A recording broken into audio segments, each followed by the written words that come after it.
Welcome back to Little Big Wins. This is my virtual online internet corner of the world where I express my ideas, my intentions. I vocalize these things, my thoughts, inspirations, aspirations, really anything I even want to get off my chest. And they are little things to the world. Like the world just simply just does not care about these things. However, they are big wins for me because these little things I speak of and share with you, and the things I'm doing are also things I'm also in the middle of actively accomplishing, by the way. Side note. Um, but the world just doesn't care about them. But that's okay because these little things are big wins for me. Why? Because they have contributed to my healings, which is a big score, huge score. Today, I want to talk about our wonderful students. I've always had wonderful students, and I want to talk about them and focus on them today. I was trying to think over the last couple of days, trying to figure out, okay, what do I want to focus on? I'm in the middle of looking for a remote position online. I'm also in the middle of just retweaking my businesses, building that, checking out the marketing for that so I can be more independent, of course, financially, and enjoy that. However, tonight I feel I should focus on other people, and a group of people I want to first focus on is students. Basically, during the spring seasons, we're talking like end of April or May and June, towards the end of June, I fly from New York City where I live, and I fly to Hawaii, and I teach on a really special campus. And I want to talk about those students first. And they are from all over the world, and I happen to teach indigenous traditional dance on that particular campus. And it's one of those classes where it's like a hula class, and then you've got Pacific Island dance of all kinds from Samoa, Tahiti, Fiji, or whatever the instructor can choose to teach and offer for the class. And then at the end of the semester, there's a presentation, there's a student recital. So I think without investigation, an outsider will look in and see that class as just something fun to do for our students. I've taught that for the last 4 years over a period of 5 semesters in those 4 academic years in the recent past. And I find that although they are college students, they're university students, and they are adults, I will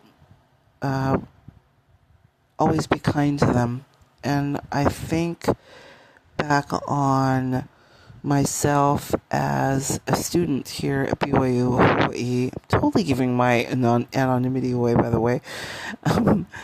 And I remember I realized later in life that I needed support as a young student. I got here at BYU when I turned 20.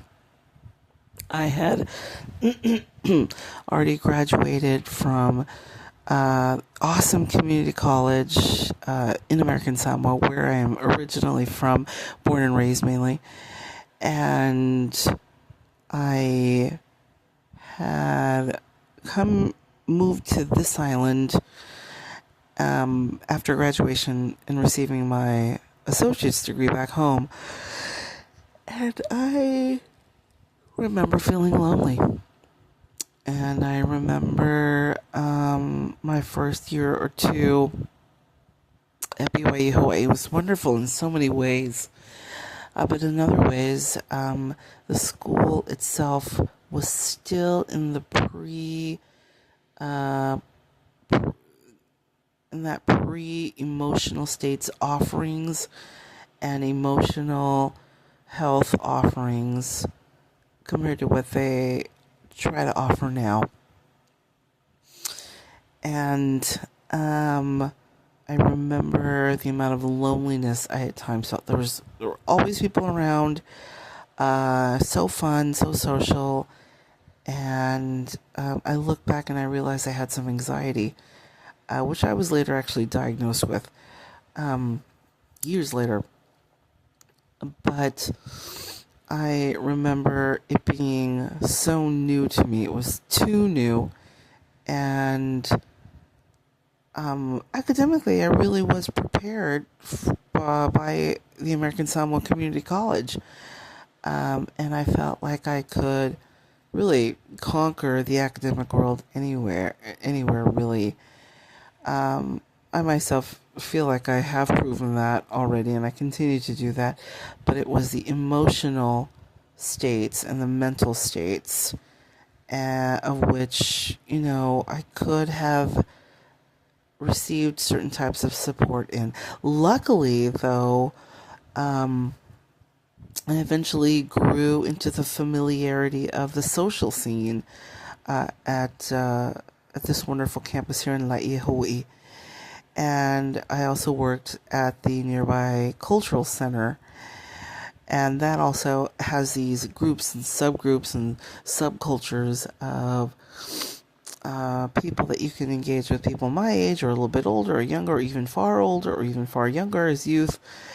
And I could have all kinds of emotional and mental health fulfillment through that social engagement, through all kinds of things like a church, community activities, extracurriculars, roommates, dorm mates, school activities, that kind of thing. And thank goodness that was there. I also had really loved the camaraderie that I have built and continue to build and continue to have with those who I was a fellow performer with at the nearest cultural center. And that particular camaraderie comes from the affinity of being born into a Polynesian heritage, Pacific Islander heritage, and being able to have that shared fun behind the performance scenes, and also while we were on stage, on like scene on scene, and performing together our cultural expressions that our ancient ancestors have passed down. And there was something very special about being highlighted for the world to pay money for, to come see, like in droves, thousands of people per night at that special place would pay to see us as young students performing or young community members performing.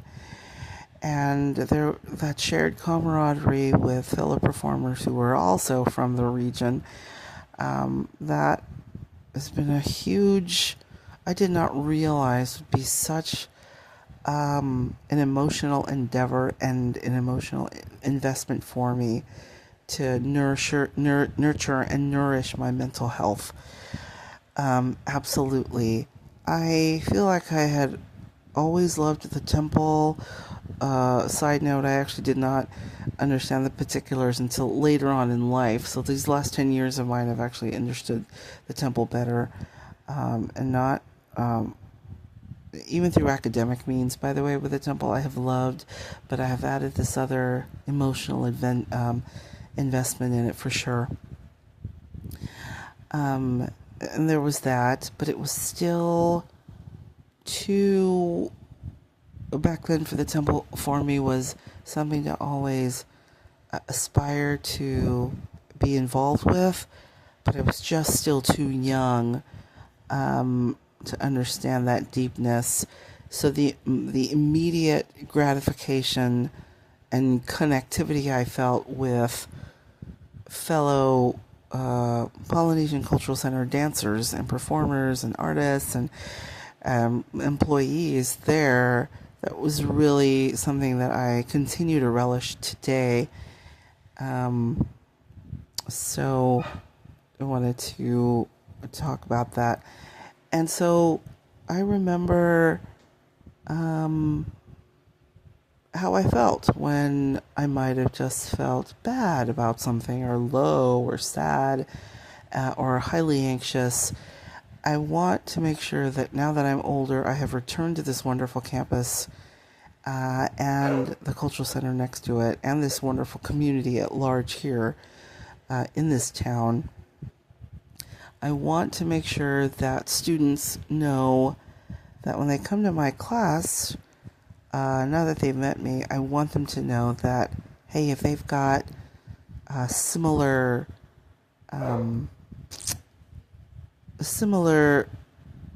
losses of their emotional self, or if they have similar or same emptiness in them, I'm really happy to be there for them, to laugh with them, to work together with them on completing the coursework, and never raise my voice.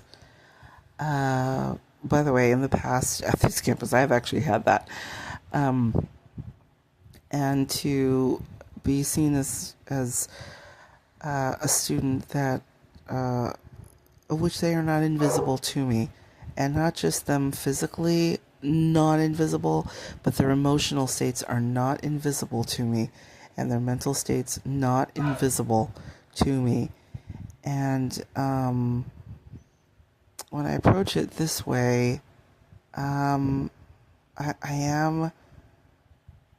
look back and I become really grateful of the younger BYU Hawaii student that I was, just missing these types of supports, the emotional support, mental support on a professional level. And cause back then I did not quite have access to understanding what those were. The world now is a lot better at understanding, hey, these are things that we should offer. Rather than the harshness and the terseness of, hey, you gotta get your work done. Hey, you're gonna fail, so you better work or else. Like this. So I just wanted to express now how I feel towards students. There is no need to be so crass, nor a bully, nor pushy, nor forceful.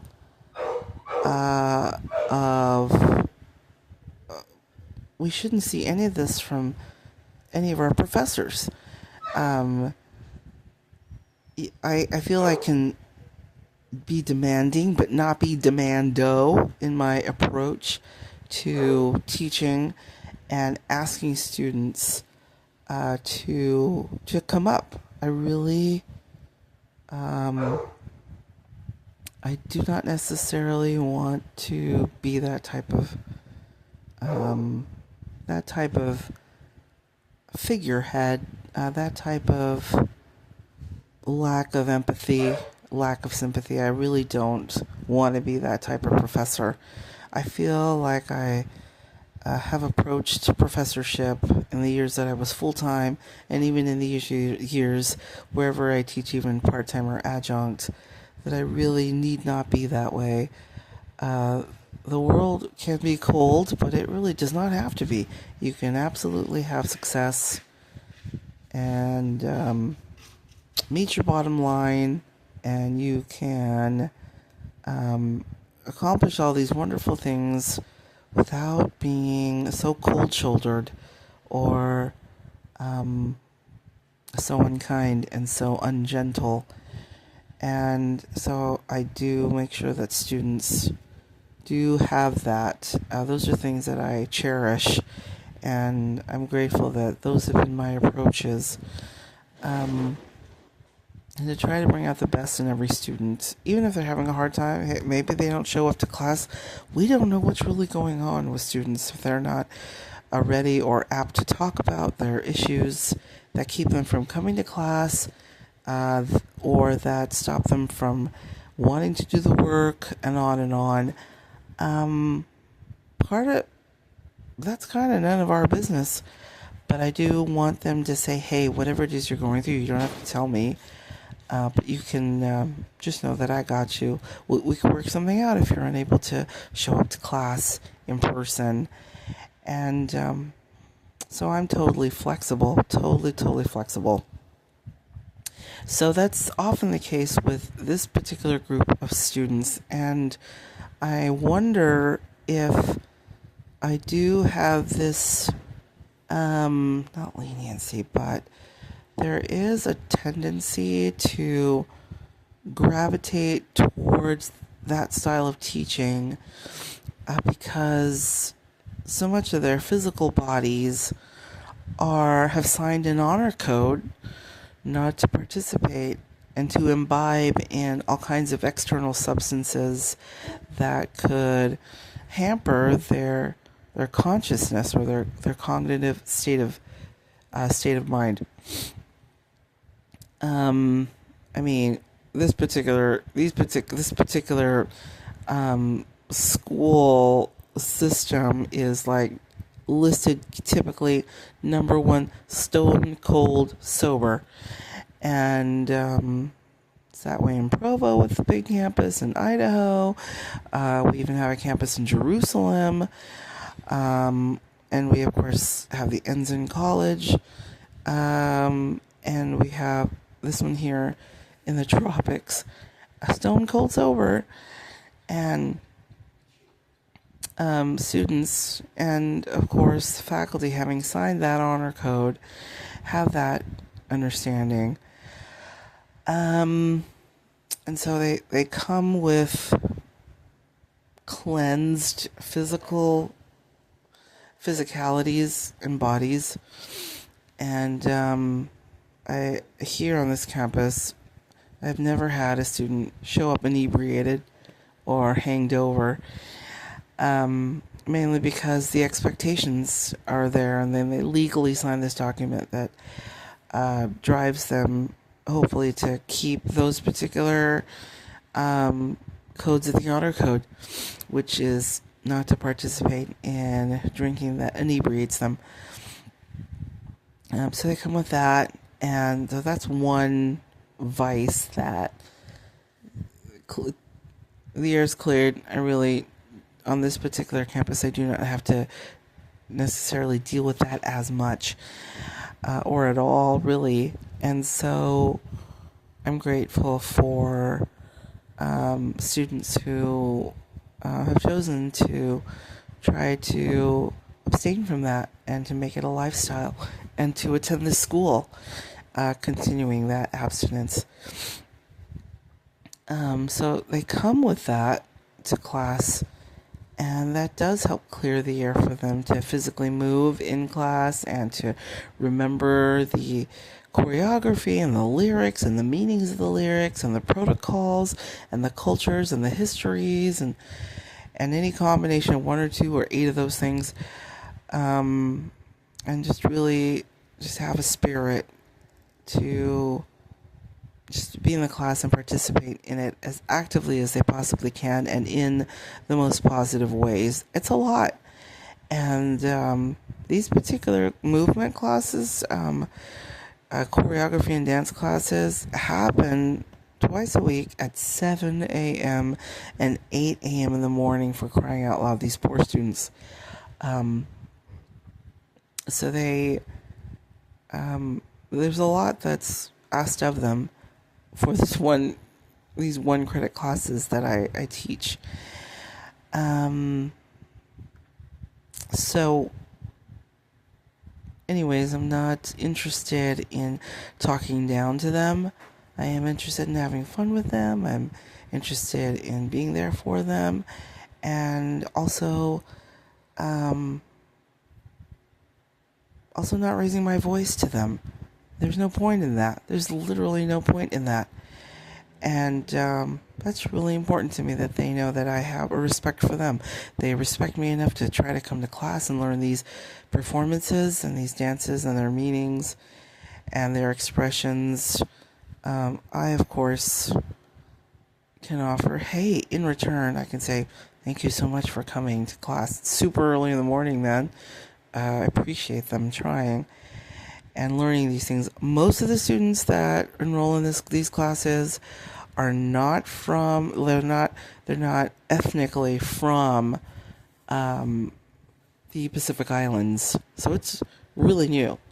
The cultural things that they see and they want to dance and participate in. These, for most of these students not from the region, this is literally like the first time they will ever dance or sing or understand or even speak these Polynesian, Pacific Islander, Micronesian, Melanesian things. And so I give them 100% hats off and so much respect for wanting to learn that about our cultures and then do a show at the end of the semester. That can be really scary. And so hats off to them. That's a feather in their cap that they do that. And they have fun. And I also realize my friend, one of my besties here, says there's such importance to these classes because they're so different from their regular major concentration core courses in biology, in government science, political science, in tourism, in business, in accounting, in mathematics, in chemistry, in literature. It really is, it's kind of a far cry from what they're normally doing in their studies. And I believe that there is a great path towards healthy mental health and healthy emotional health in a class like ours, where it's physical, the dopamines are being released, and it's guided, and there's a goal, which is to perform at the end of the semester and to do their best and to work together in that as well, and to work also with myself as I work with them. So these groups of students from this particular university, I wanted to talk about them first. I have taught at other colleges, and believe me, even though there's no required and expected health code, I still love those students as well. I've taught online at colleges that are universities that are not quite, they don't come with the same BYU Hawaii code of ethics, other than like not plagiarizing, not cheating. That's kind of every college that requires that. Also the sexual harassment, that's required of all colleges. And I love teaching those adults. Most of them are traditional age students. I've even taught at a tribal college where they were a mix of traditionally aged students post high school, or they were non-traditional and were older, or just very non-traditional. However, as I say, non-traditional, that too is changing, where non-traditional is also part of the mainstream now. Even myself, I've already PhD'd, and I went back and started another master's program in my older age, and I have yet to actually finish that particular program, but I will cross the finish line. Anyway, back to students. I have loved working with college and university students from all over, and I have learned how to love them better. In my teaching of university and college students, I have learned to love students better over time. I wish I had always been this empathetic. I wish I had always been this sympathetic with students. That love is grown. I typically do have a fondness for adult students. I really did need to take a break for a while and not be a full-time professor like I had been. I felt like I needed to work on other things and then go back, because I have stated in previous episodes of my podcast here, Little Big Ones, that is something that I would be open to doing once I finish these three other things that I'm doing. And I have felt that I really, it is part of the curriculum to show and to offer that empathy, that sympathy, that understanding, that togetherness, that you're teaching work ethics, you're teaching skills. I've taught just a slew of subject matters, undergraduate and graduate level. And if I could do that over again in those earlier years, I feel I was already empathetic, I was already sympathetic, but I feel like now I offer more of those things compared to how I had taught earlier in my teaching career. And and a final thing I want to say about university and college students is how much I love them. I really just have a great, great love for them. I have a great love for all students, but there's something about teaching university and college level and even graduate level. There's such a love I have for them, and it's very intense. I feel very intensely, and I love offering assistance, and I love offering that type of mentorship, whether it's official or not official. Because they truly are our future, truly are. And I was once there myself as a student, and I eventually did have mentors who cared for me, and I so appreciate them, and I still do, absolutely do. And I remember that. I do not forget that kindness that was extended to me. Did I deserve it? Absolutely. Students today that I teach, they deserve that. Absolutely. And so just in a nutshell, students who are at the college, university level, that collegiate level, I really love that. I'm going to switch gears here now and talk about some of the other ages I've been teaching over the last 2 academic years, while I've been living in New York City.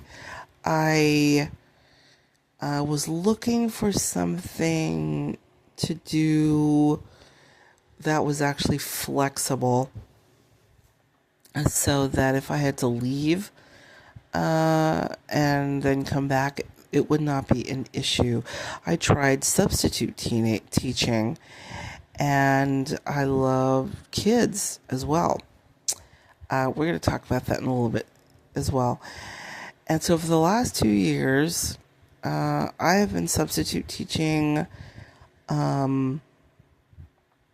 students pre-K, preschool, nursery school, and kindergarten, all the way up through 1st, 2nd, 3rd, 4th, 5th, 6th, 7th, 8th, 9th, 10th, 11th, 12th grades. So the whole gamut, pre-K all the way up to elementary, through middle school and through high school. And I really wanted to see if that's an age group I really wanted to be part of in the classroom. Mind you, I do appreciate and love babysitting. It's like smaller groups of kids and children.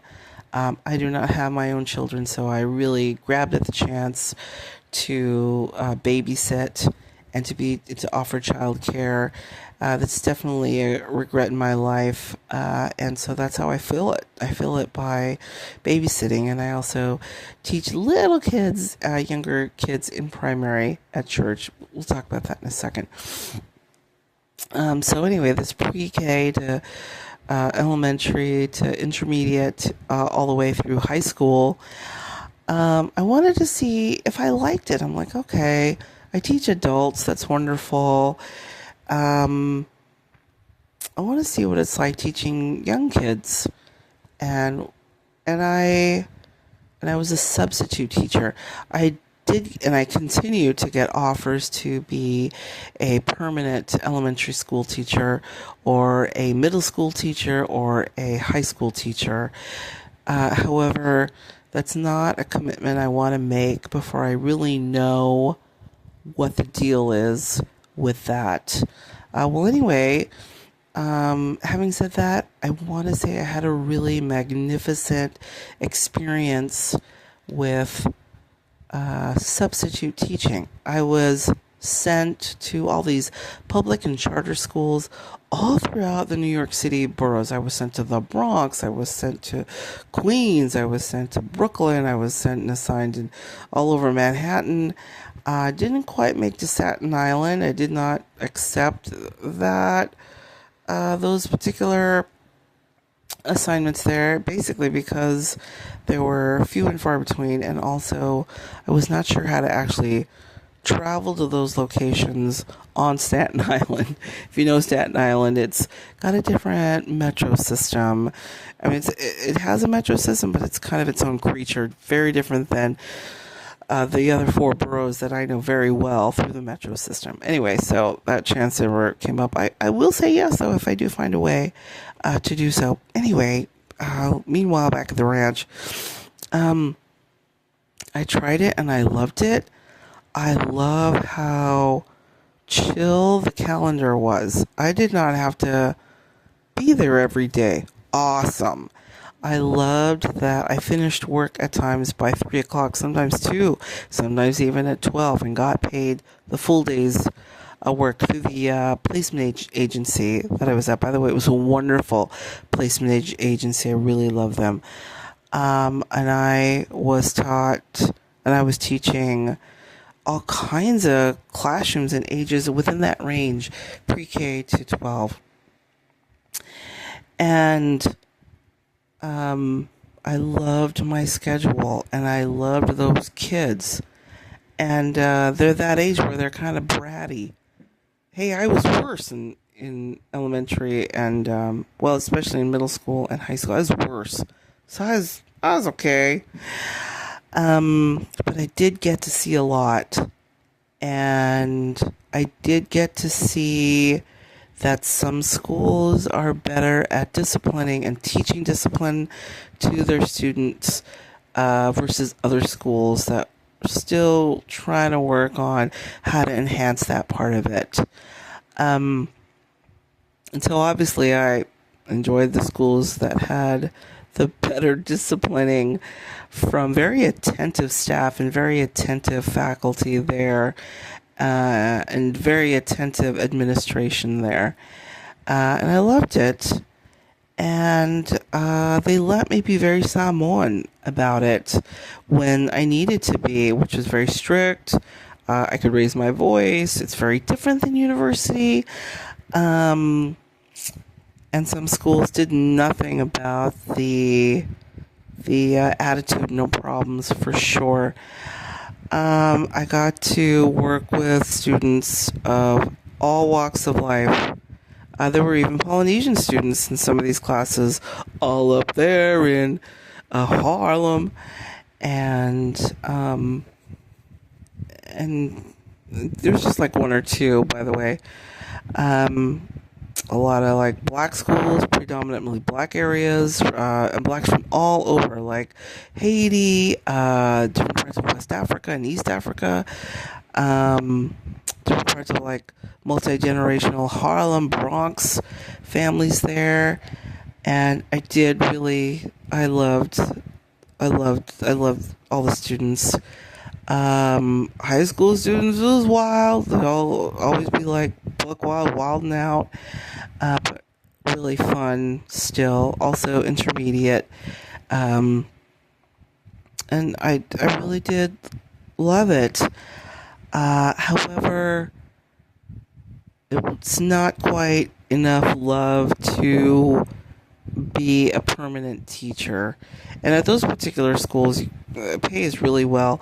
But for me, it's not necessarily about the pay. That's easy. So it's about, hey, I want to know that there's more of an enjoyability element to it rather than just waking up and going and doing the work and yelling at kids or instructing kids or systemizing kids. I wanted to see if I could offer a little more. And I would say that I don't think I would do that as a profession. Hats off and all my respect to teachers that teach pre-K all the way through elementary, through intermediate, and through high school. My hat's off and my mad respect totally for those permanent teachers and staff, faculty, admin. Absolutely. But when it comes to that age range, I will probably not return even to be a substitute teacher. I will say being a substitute teacher gives you so much flexibility with your time. So much flexibility. I did not have to show up to work every day. I worked whenever I wanted to, and then I could also leave for long periods of time and then go back. So that job is always available to me if I wanted to back in the city. Pay's not bad either. So I wanted to talk about that age group and that demographic of students, and that particular demographic in New York City. It's I also experienced for the first time ever a neurodivergent school nicknamed a 2E high school. It was a high school, 2E school. What is a 2E? It's twice exceptional school, where they have students who test through or have particular diagnoses of rating really high in IQ assessments and cognitive task completion and assessments. However, in addition, they also have like high autism or certain types of autisms or other types of disabilities or conditions cognitively and emotionally and mentally for themselves. Of course, the students there say, oh man, this is a special ed school. The students do not actually call it a 2E school. They just think it's a special ed school. But it's designated and has a status of being a 2E school, and I really appreciated learning more about students from there. And the classrooms there were small in number. There's a lot of calmness there for high school students, and for those in that condition, that's totally fine. That's what I had learned. I did not have any expectations for this particular school or any school, really. Just went in very open-minded and flexible. And that was an eye-opener for me. I learned a lot from that experience, and glad I have that. And then, high Hispanic numbers and demographics, high Black and African American. There's the Asian population. I even taught way out in the further part of Brooklyn, a Hebrew school which hosted not just Hebrew students, but anyone who really wanted to sign up for that particular public charter school. It was very diverse. We had students from like Russia and Ukraine, who were students there as well, along with like Black kids from Africa, a lot of Muslim students, Asian students. That really is the gamut of nearly all schools there in the New York City school system, at least in the public and private charter school. I enjoyed them. And so waking up to go to Harlem or to Wash Heights, to schools in the Bronx, to schools in Brooklyn and Queens. I have a great fondness for having taught there, and I'm really glad I wanted to learn from firsthand if that is a career I could change lanes into for full time.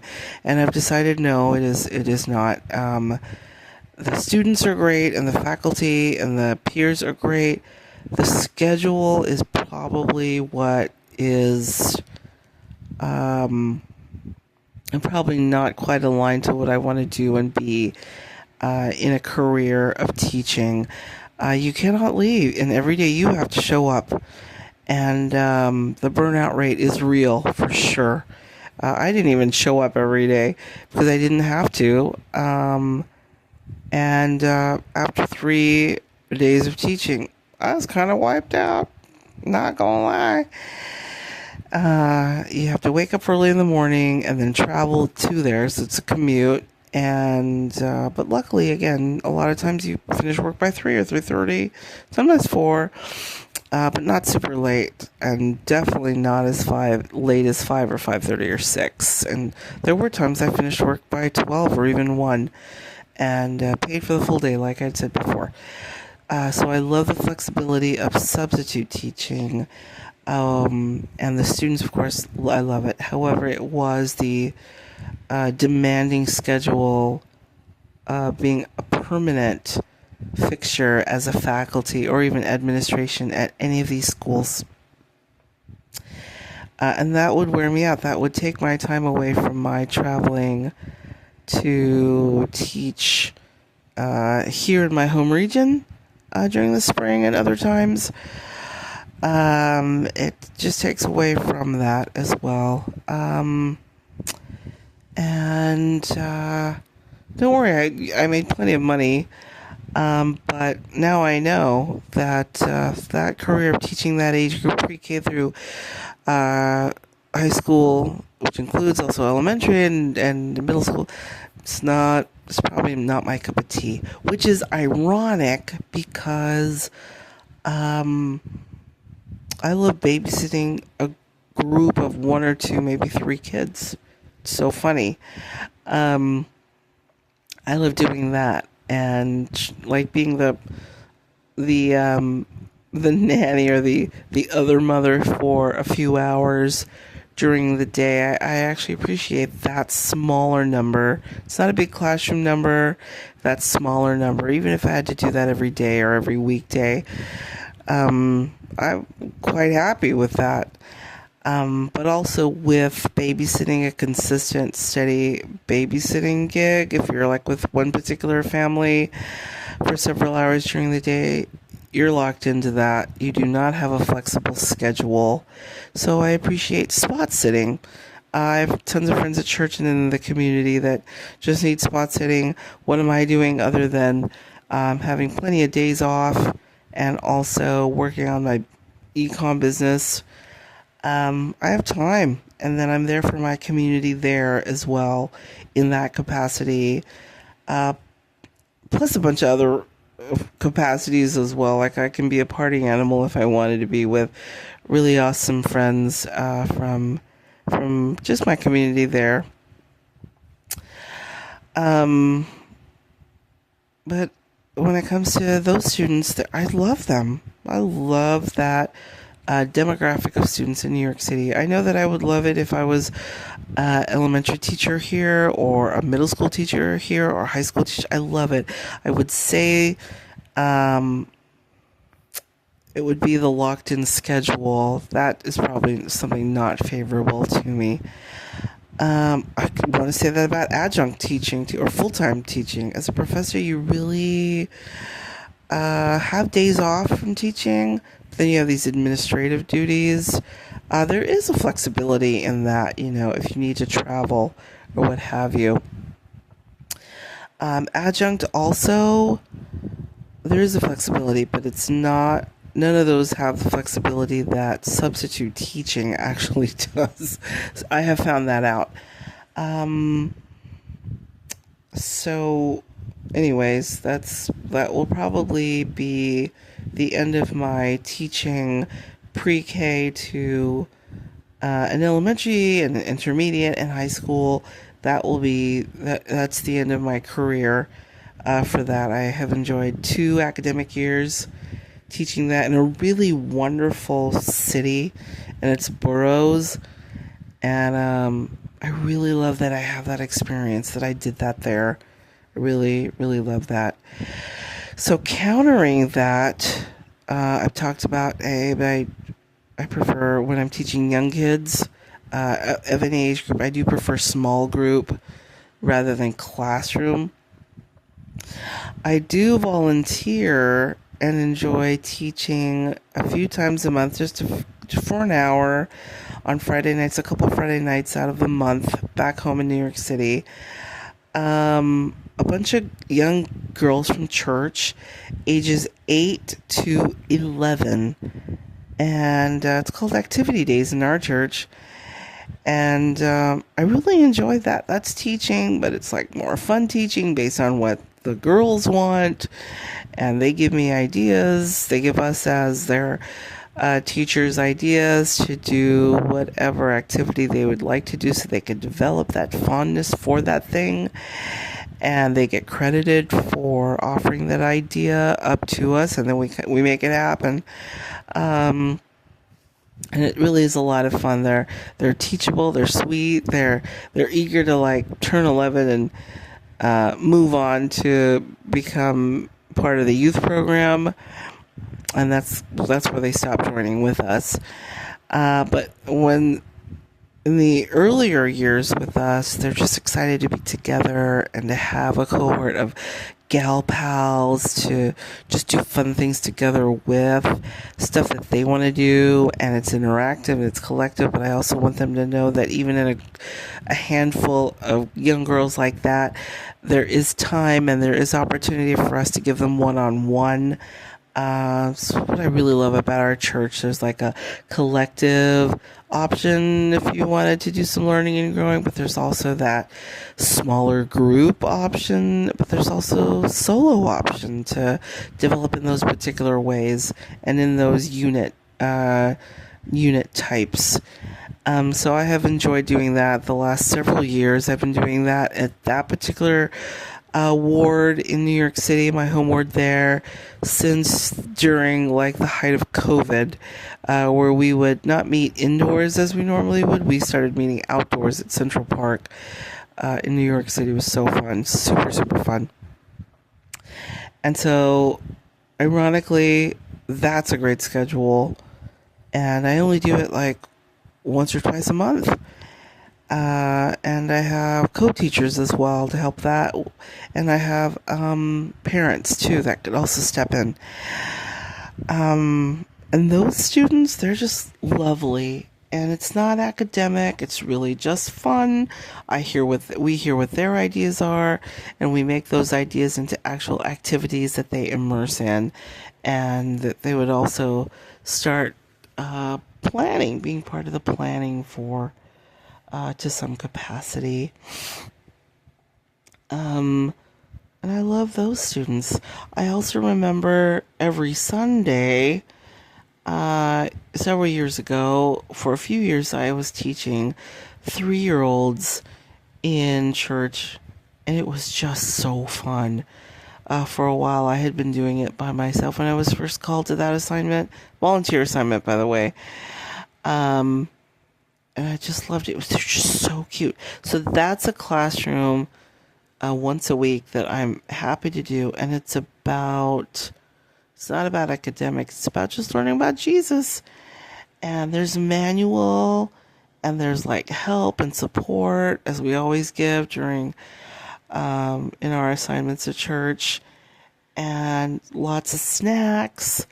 There's I often add an art project, a hands-on art project, and a game. So fun. There's singing when we're all together as teachers and kids every Sunday, and it's just lovely. I really love it. So that's a particular classroom of students that I also just adore. And they're just like kittens, these 3-year-olds. They're just the cutest. And most importantly, I really feel the spirit there. So I've had so many years of teaching university. I even taught in Asia. Um, I even taught college in Asia for 4 years, and for the first year I was there, I taught little kids in an after-school program, which is very common for a lot of English teachers that go to South Korea and teach in Asia generally. And I even also taught adults while I was there to adult students, university students, and of course, continuing ed, adults who were long married, and some even had grandkids. This is like the older, more non-traditional age and smaller classrooms. But in any case, I love those students too. Zany, wacky, fun, super smart, and the future of South Korea. I was so proud of them. Um, and I made my own English teaching curriculum with them and for them so that they could have some more immersion in language speaking. Just really fun. Um, I also remember being in Boston and teaching university and college there as well. I even taught at a continuing ed um, site. That was really fun. Um, anyways, being a teacher is one thing, and we could talk about we glorify it, great, and I understand that. I don't want to take away from that. But my focus is on these students, wonderful students. When I was teaching, when I teach as an adjunct faculty in New York City, is at CUNY, it was even at Helene Fold Nursing. Okay, the administration for the latter one, not so great. The students still excellent, excellent. And nursing students have just a bevy of science classes and medical classes that they have to take. I taught American history there, and I taught psychology, the lower division. I'm not quite apt to teach upper division psychology, but the lower divisions, yeah, sure, piece of cake. Um, Wonderful students, huge classes, like hundreds of students per class, and I really loved all of them. I was not as strict on those students as maybe the administration wanted me to be. Sorely so. My relationship with the school ended after that first semester, which I was really sad about because I truly love the students.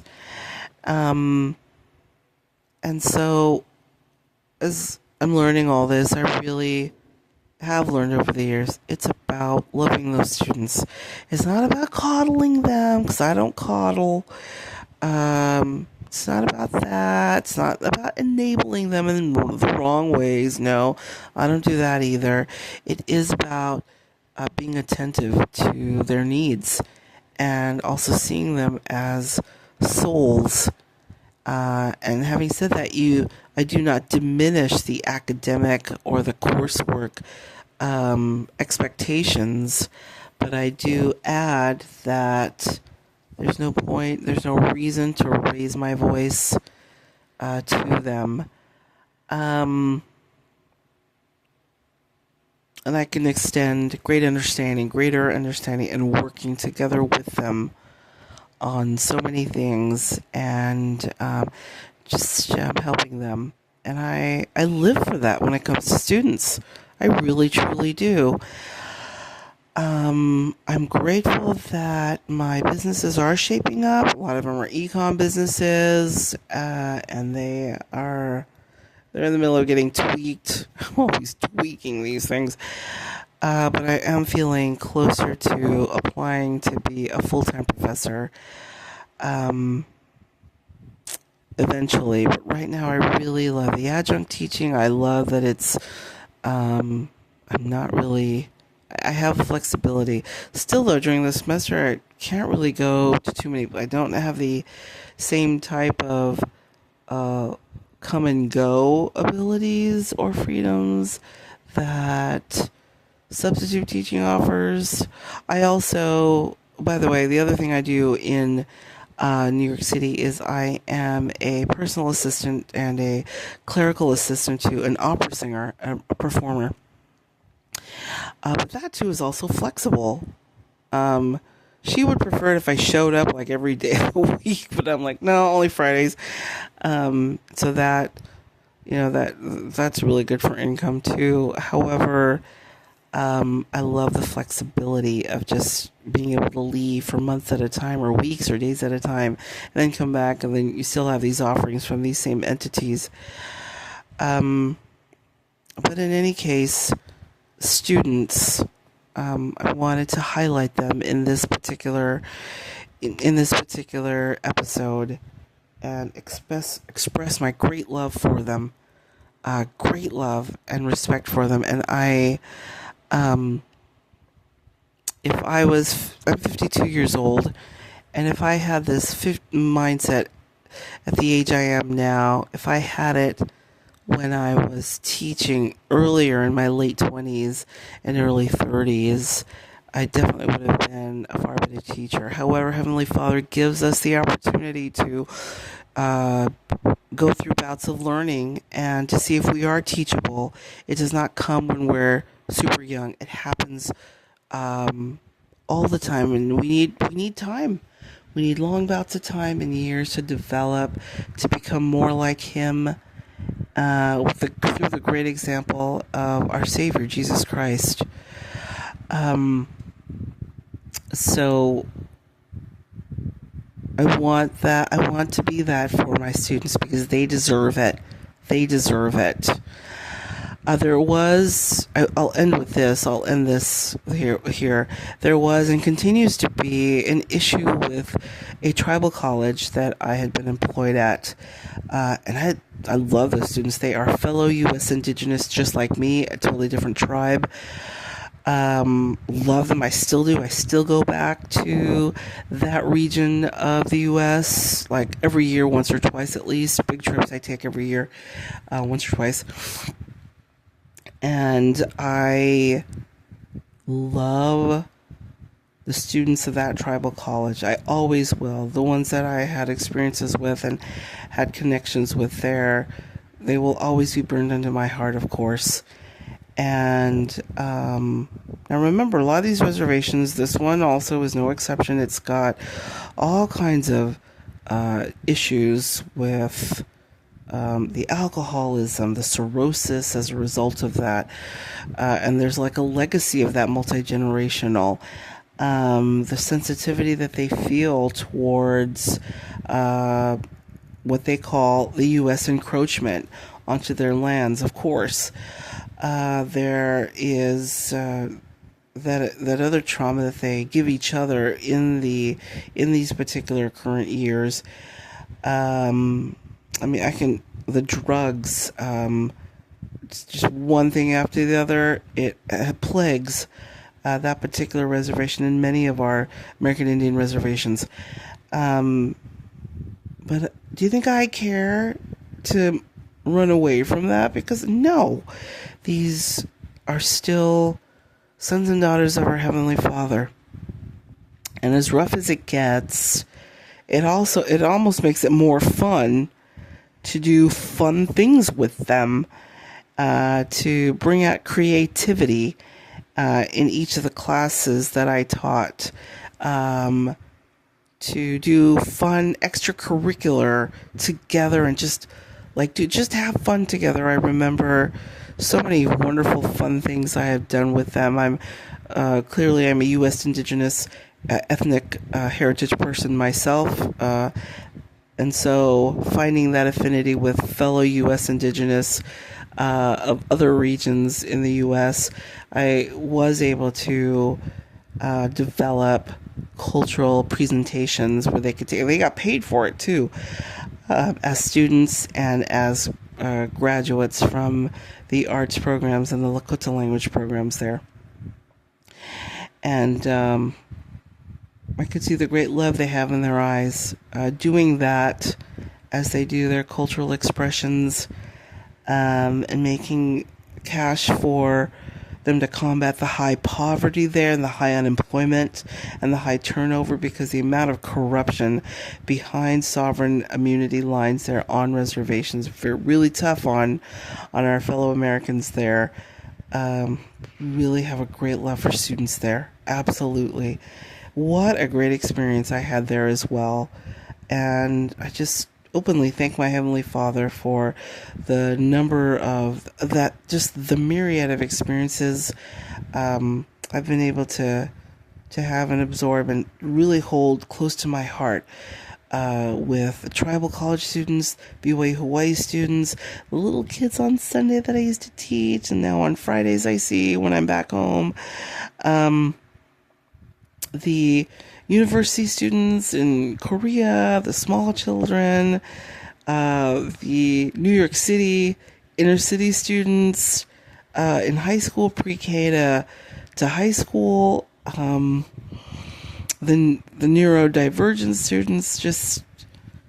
I just have a gratitude towards these human beings that let me be their teacher of some kind in their life.